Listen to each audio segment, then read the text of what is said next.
At kaugnay po niyan, kasama natin si Ms. Lourdes Lantican. Siya po ang chairwoman ng Barangay 579, Sampaloc, Maynila. At siya rin po ang guardian sa ngayon ng batang pinagmalupitan.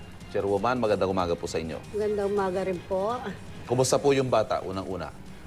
Ito naman po, nakatulog po siya. Nung unang gabi po, nakatulog po siya ng maganda. At ngayon po, ay nanok po sa kanya kung gusto niya pong bumalik sa tatay niya. Ayaw po niya. Mas pinili niya po ako dahil dinala na rin po namin sa DSWD. Umiyak. Sabi nga po niya, kay chairman na lang po ako. So kayo ngayon talaga nangangalaga sa bata? Opo. Kasi sa ngayon po, nakiusap din po ako sa DSWD na kung po pwede, 1 week sa akin muna yung bata para mapagaling ko yung mga sugat niya. Pero sa ngayon po, medyo ano na yung sugat ng bata. Pero, Gumagaling na. opo, dumadaing pa rin siya ng sakit. Ito hong nakunan, yan, yung napapanood natin ngayon, yan nakunan na yan. Ito ho, isa lamang sa posibleng marami hong insidente ng pananakit sa bata. Ano ho yung kwento ng bata sa inyo? Ang kwento po sa akin ng bata is, parati daw po siya sinasaktan. Ngayon, Bakit daw ho? May nabanggit ba? ang sabi po ng bata, kasi nitong huli, tinuturuan daw po siya ng alphabetical. Okay. Nung hindi raw po niya mabasa, pinapalo siya ng kahoy. Hanggang sa nakatakbo na po siya sa labas, mabuti na lang po, may CCTV kami, nakunan yung ginagawa niya, ginagawa ng ina.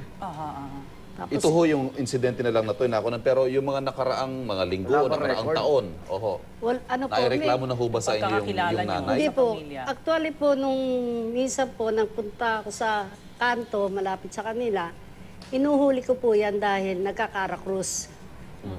Ngayon, opo, nagsusugal. Ngayon, sabi ko ganyan, tumakbo siya. Sabi ko, wag ka lang magpapahuli sa akin. Nung bandang uli, meron siyang sinabi na hindi maganda. Pinabayaan ko na lang. Ang alam ko nga ho, di ba, nung nahuli nyo nga na sinasaktan ho yung bata at pinatawag sa barangay, tama ho ba? Pinagmumura pa kayo? Opo, Pinagsisigawan hindi yung mga naman taga-barangay? hindi naman po ako minura, kundi yung bata. Sabi po niya sa bata, putang ina ka. Okay. Nasa TV po tayo, Ay, sorry po, sorry. Makakalabas Hindi ka ko rin. kami magkakapatid. Makakalabas din ako, sabi niya. Kawawa ka sa akin. Yun na sabi niya. Binantaan pa kayo? Binantaan pa niya. Tapos nagdadabog sa barangay. Kaso, nagano na lang ako dahil alam ko naman na wala sa sarili. Paano yung kapitana? Parang humihiling nga yung ama na ipaubaya sa kanya. Although alam ko may kaso na eh. Kayo mismo ang nag-file ng kaso, no? Opo. On behalf of the child. Kumbaga, Ano ho mangyayari? Kasi po, sa ngayon po dahil ako po nag-file ng kaso sa kanya, dahil yung ama po hindi po pwede. Hindi po pwede yung ibigay sa ama. Dahil hindi rin po natin alam kung ano yung kalagayan ng ama. Kaya nga po nag-request po ako sa DSWD na yan muna sa akin yung bata. 1 week lang. Pero yung ibang kapatid nito, hindi naman sinasaktan. Hindi naman daw po. Ba? Siya lang?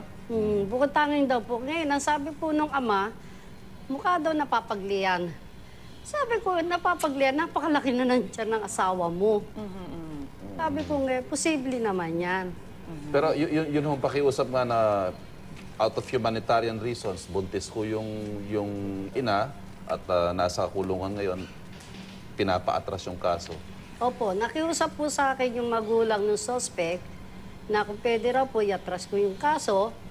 Ngayon, ang sabi ko nga po, hindi na po ako ang kalaban nyo, kundi po ang gobyerno na. okay.